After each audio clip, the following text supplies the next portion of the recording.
Hello बेटा। स्वागत है आप सबका सनग्लो क्लासेस में। बेटा, ये जो हमारी क्लास है इसमें हम डिस्कस करेंगे चैप्टर नंबर 3 अकाउंटेंसी का, जो हमारा चल रहा है। और बेटा, आज का जो हमारा कॉन्सेप्ट है डिस्कस करने का, उस कॉन्सेप्ट का नाम है workman compensation. Workman compensation reserve.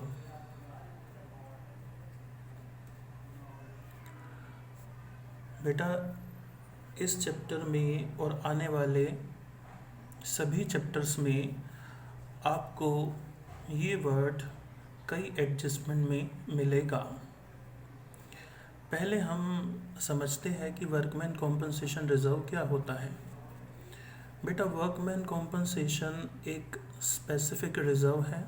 आपको याद होगा हमने 11th क्लास में रिजर्व्स की टाइप पढ़ी थी और दो तरीके के रिजर्व्स थे उसमें, हालांकि 3 तरीके के थे, जिसमें एक तो था जनरल रिजर्व, दूसरा था स्पेसिफिक रिजर्व और तीसरा था कैपिटल रिजर्व। तो बेटा, ये हमारा जो है, ये हमारा क्या है, स्पेसिफिक रिजर्व। अब बेटा होता क्या है, हम ये रिजर्व क्यों बनाते हैं? it is made it is made to compensate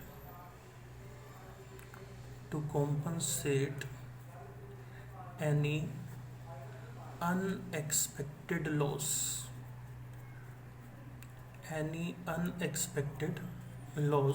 It is made to compensate any unexpected loss due to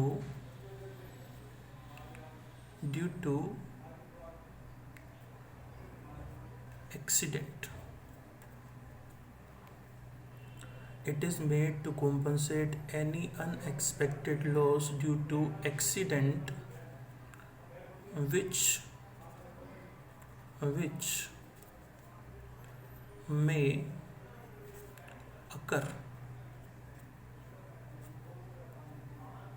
may occur in the working area. It is made to compensate any unexpected loss due to accident which may occur in any working area in the premises.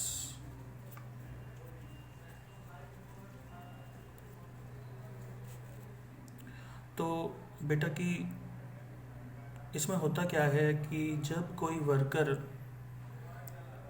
Factory में या working area में काम कर रहा है और उस वक्त किसी तरीके का कोई एक्सीडेंट हो जाता है, किसी तरीके की कोई दुर्घटना हो जाती है और उसमें उस वर्कर को क्षति पहुंचती है, उसका फिज़िकल एक्सीडेंट हो जाता है, तो उस वक्त बेटा हम देखते हैं कि अब वो वर्कर जो है डिसेबल हो जाता है फ्यूचर में काम करने के लिए। तो बेटा जनरली कंपनीज में, फर्म्स में, मैन्युफैक्चरिंग यूनिट्स में ये रिज़र्व इसलिए बनाया जाता है कि कभी किसी वजह से इस तरीके का किसी वर्कर के साथ हादसा हो जाए तो हम उसको एक अमाउंट जो है वो दे सके, जिससे कि वो अपने फ्यूचर में सिक्योर महसूस कर सके। तो इसलिए बेटा हम ये वर्कमैन कॉम्पनसेशन रिजर्व बनाते हैं। अब वर्कमैन कॉम्पनसेशन रिजर्व जब बन जाता है तो हम देखते हैं कि ये तो उसका मीनिंग हुआ। तो बेटा कंपनी जब भी कोई रिजर्व बनाती है तो कंपनी क्या करती है, कंपनी उस रिजर्व को हमेशा अपनी लायबिलिटी साइड में दिखाती है, वर्कमैन कॉम्पनसेशन रिजर्व।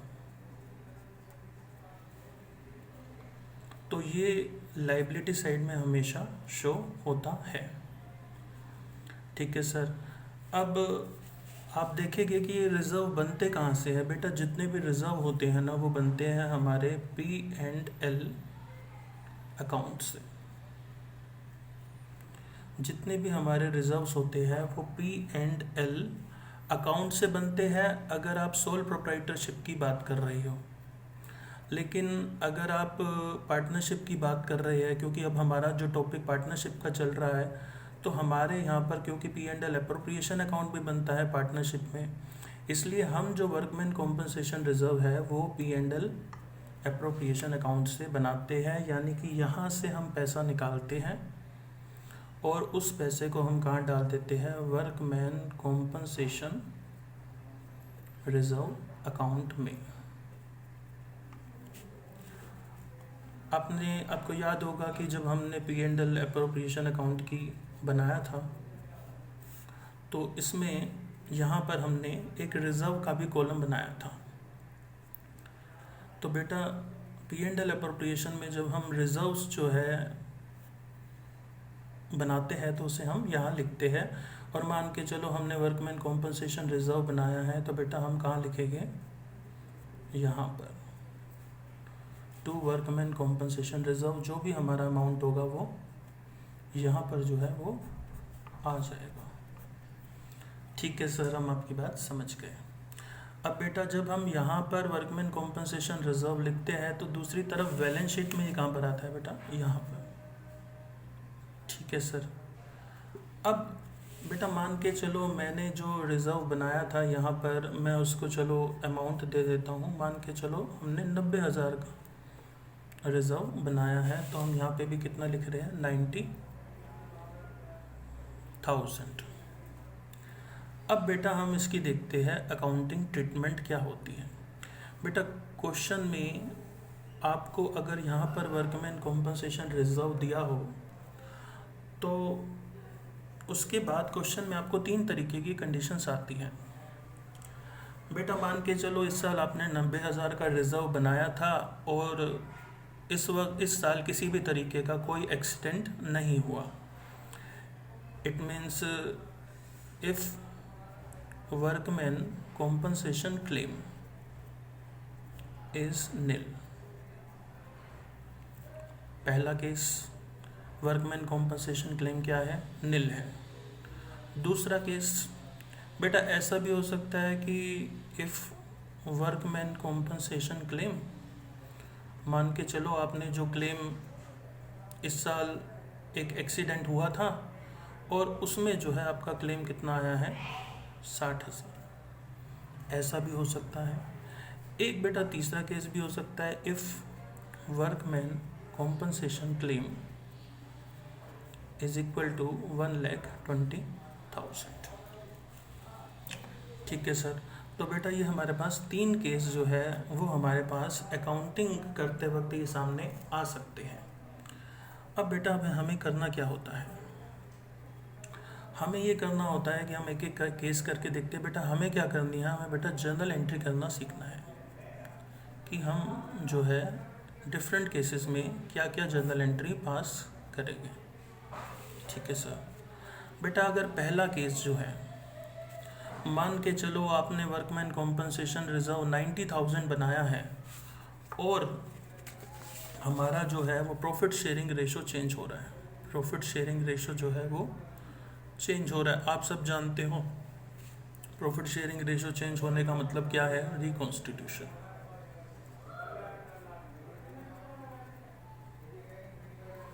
ठीक है, रिकॉन्स्टिट्यूशन हो रहा है। और मान के चलो हमारे पास जो है वो 3 पार्टनर है, ए, बी और सी, और रेशो कितना है, 1:1:1।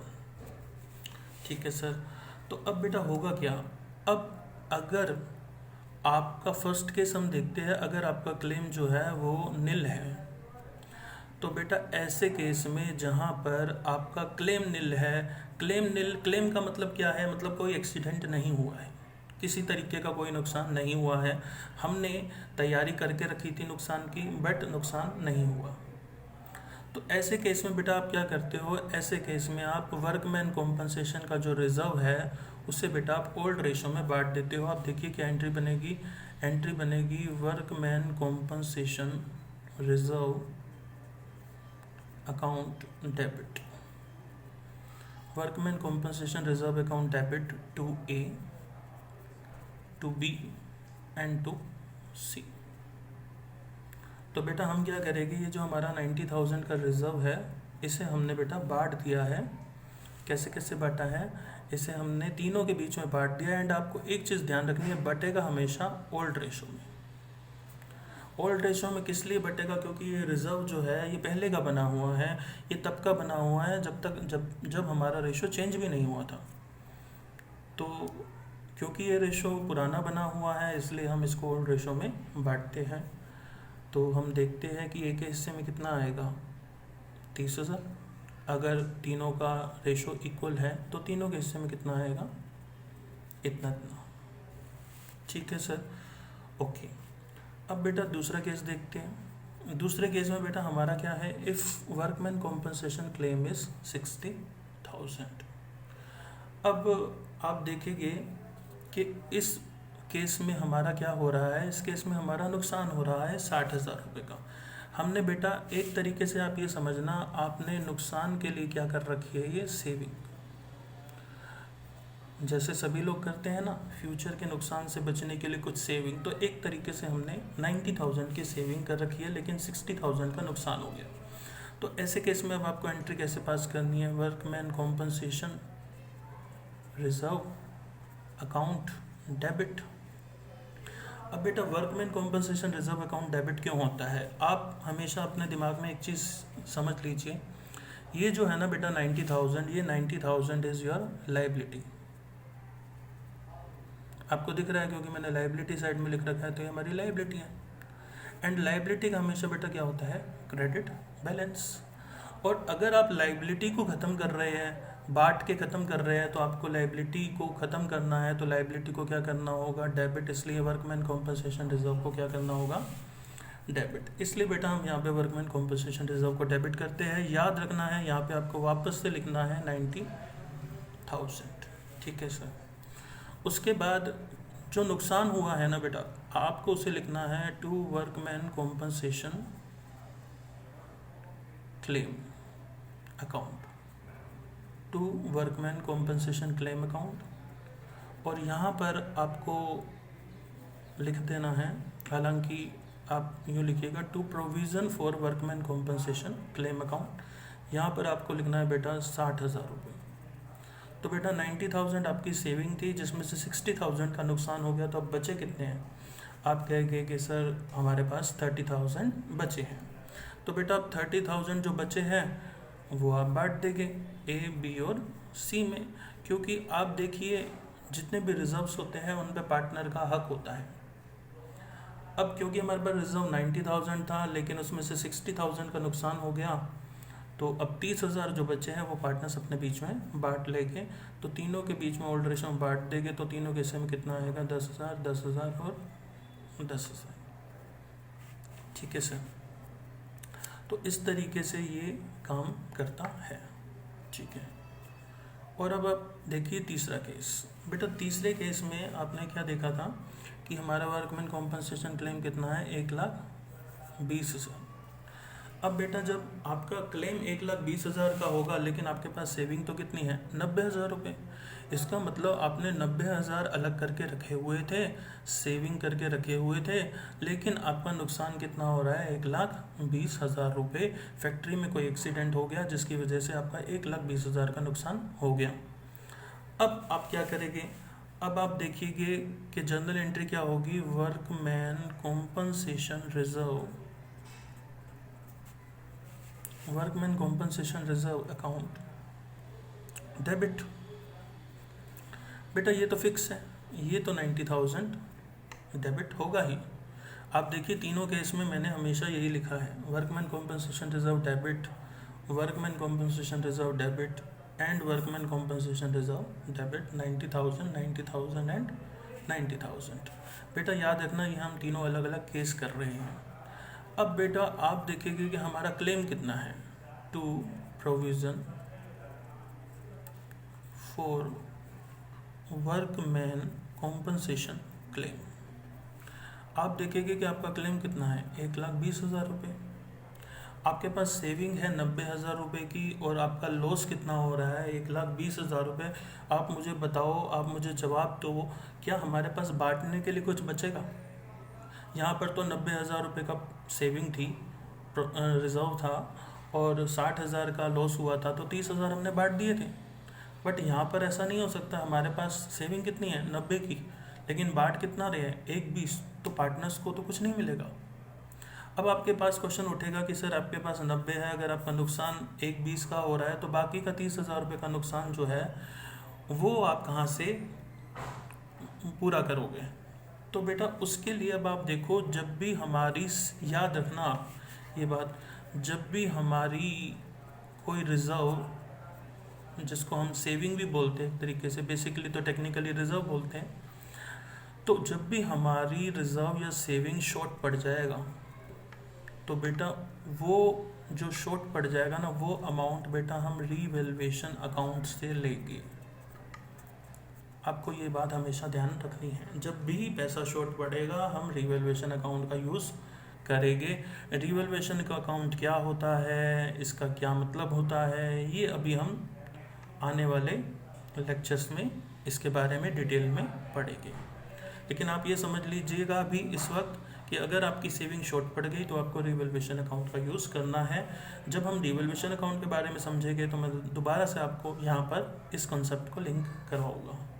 तो बेटा अब हमारा 30,000 शॉर्ट पड़ गया। अब देखिए 90,000 डेबिट में है, 120 क्रेडिट में है। तो आपको पता है कि डेबिट और क्रेडिट बेटा हमेशा क्या होते हैं, इक्वल होते हैं। तो मुझे यहाँ पे रिवैल्यूएशन अकाउंट को क्या करना होगा, डेबिट, रिवैल्यूएशन अकाउंट डेबिट, और यहाँ आ जाएगा बेटा 30,000। तो इस तरीके से डेबिट और क्रेडिट जो है आपस में जो है वो बराबर हो जाएंगे। अब ये जो तीसरा केस है ना बेटा, ये एक ऐसा केस है जिसमें एक एंट्री और भी होती है। अगर आपने रिवैल्यूएशन अकाउंट को डेबिट किया है तो आप अगली एंट्री में रिवैल्यूएशन अकाउंट को क्रेडिट करोगे। क्यों करोगे वो मैं आपको बताता हूँ। बेटा आप देखो, क्या ये रिवैल्यूएशन अकाउंट जो 30,000 है, क्या ये आपका लॉस नहीं है? क्या ये आपका लॉस नहीं है? बिल्कुल ये आपका लॉस है। 90,000 का यूज़ तो आपने किया ही किया, आपका नुकसान 1,20 का हुआ था, आपने 90,000 का तो यूज़ कर ही लिया। बाकी का जो 30,000 रुपये वो आपने रिवैल्यूएशन अकाउंट डेबिट करके उस लॉस को पूरा किया है। इट मीन्स ये जो 30,000 है ये भी आपका लॉस है, 90,000 भी आपका यहाँ पे लॉस है। टोटल आपका लॉस कितना है, 1,20। अब बेटा पार्टनरशिप में अगर प्रॉफिट हो तो किसका, पार्टनर्स का, और अगर लॉस हो तो भी किसका, पार्टनर्स का। और आप अपने दिमाग में एक चीज़ और सेट करिए कि अगर फ़ायदा हुआ, अगर पार्टनर्स को फ़ायदा हुआ, यानी कि अगर पार्टनर्स को कोई गेन हुआ या कोई प्रॉफिट हुआ, तो बेटा पार्टनर्स का कैपिटल अकाउंट बेटा क्या होगा, क्रेडिट। और अगर कभी भी लॉस हुआ तो पार्टनर्स का कैपिटल अकाउंट बेटा क्या होगा, डेबिट। ये हमारा फंडामेंटल रूल है। ठीक है सर, हम आपकी बात समझ गए। तो बेटा इस वक्त हमें क्या हो रहा है, 30,000 का लॉस, तो पार्टनर्स कैपिटल क्या होगा, debit. A debit, B debit, C debit, to जो रिवैल्यूएशन हमने ऊपर डेबिट किया था अब उसे बेटा हम क्या कर देंगे, क्रेडिट टू रिवैल्यूएशन अकाउंट। तो 30,000 का हमारा लॉस हुआ था। तीनों पार्टनर ओल्ड रेशो में इस लॉस को बियर करेंगे, 10,000, 10,000 एंड 10,000। तो बेटा ये जो है हमारा पूरा कॉन्सेप्ट था। वर्कमैन कॉम्पनसेशन से रिलेटेड मैंने आपको सारी बातें जो है यहाँ पर आपको बता दी है। तो ये सब चीज़ें थी, इसके अलावा इससे बाहर कुछ भी नहीं है। आप इस चीज़ को जो मैंने यहाँ पर समझा रखी है इसको अच्छे से अपने दिमाग में सेट कर लो। And that's all. Thank you so much.